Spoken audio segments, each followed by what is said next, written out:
একটি গ্রহণযোগ্য নির্বাচনের জন্য যতটুকু সংস্কার প্রয়োজন ততটুকু শেষ করেই নির্বাচনের দাবি জানিয়েছেন জামায়াতে ইসলামীর সেক্রেটারি জেনারেল অধ্যাপক মিয়া গোলাম পরোয়ার। গাজীপুরে জেলা জামায়াতের কর্মী সম্মেলনে তিনি এ দাবি জানান। এদিকে ঢাকায় মহানগর উত্তরের আমির সেলিম উদ্দিন বলেছেন, তারা রাষ্ট্র ক্ষমতায় যেতে পারলে ৫ বছরে দেশকে দারিদ্র্য মুক্ত করবে। আরও জানাচ্ছেন ওবায়দুল হক মারুফ।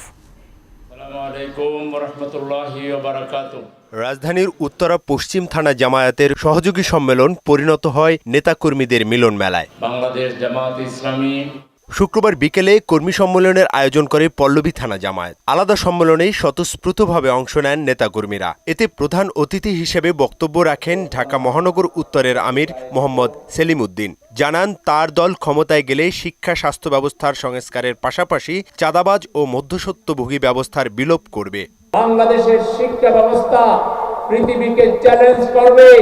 আমাদের ছেলেরা সারা ওয়ার্ল্ডকে নেতৃত্ব দিবে, সেরকম ক্যাপাবল করে নেতৃত্বের উপযোগী করে দেশ এবং বিদেশ সব জায়গায় তারা উন্নত নেতৃত্ব দিতে পারবে, সেরকম শিক্ষা ব্যবস্থা আমরা তৈরি করব। বিনা সুদে পর্যাপ্ত ঋণ দেওয়া হবে।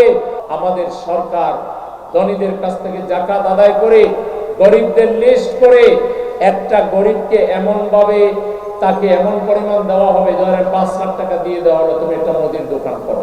এদিকে গাজীপুরের ভবানীপুরে জেলা জামায়াতের কর্মী সম্মেলনে বক্তব্য রাখেন জামায়াতের সেক্রেটারি জেনারেল অধ্যাপক মিয়া গোলাম পরোয়ার। এ সময় জুলাই আগস্ট শহীদদের রক্তের ঋণ শোধ করতে ইনসাফ মুক্ত দেশ গড়ার আহ্বান জানান তিনি। অধ্যাপক গোলাম আজম, আল্লামা সাইদি, মাওলানা নিজামী, কামারুজ্জামান, মুজাহিদ, মীর কাসেম আলী, কাদের মোল্লাদের মতো লোক, কত নাম বলবো, বারবার গ্রেফতার করে কারাগারে বৃদ্ধ বয়সে নিষ্ঠুর নির্যাতন করা হয়েছে।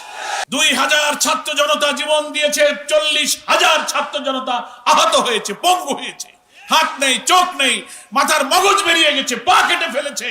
ফ্যাসিবাদী সরকার আমলে মিথ্যা ট্রাইব্যুনাল আর সাজানো রায় দিয়ে ইতিহাসের বর্বরতম জুডিশিয়াল কিলিং করা হয়েছে বলেও মন্তব্য করেন অধ্যাপক পরোয়ার। মিথ্যা মামলা, মিথ্যাবাদী, মিথ্যা সাক্ষী, মিথ্যা এজাহার, মিথ্যা ট্রাইব্যুনাল, মিথ্যা বিচারক, সাজানো রায় দিয়ে ইতিহাসের বর্বরতম জুডিশিয়াল কিলিং করে আমাদের নেতাদেরকে হত্যা করা। ওবায়দুল হক মারুফ, মোহনা সংবাদ, ঢাকা।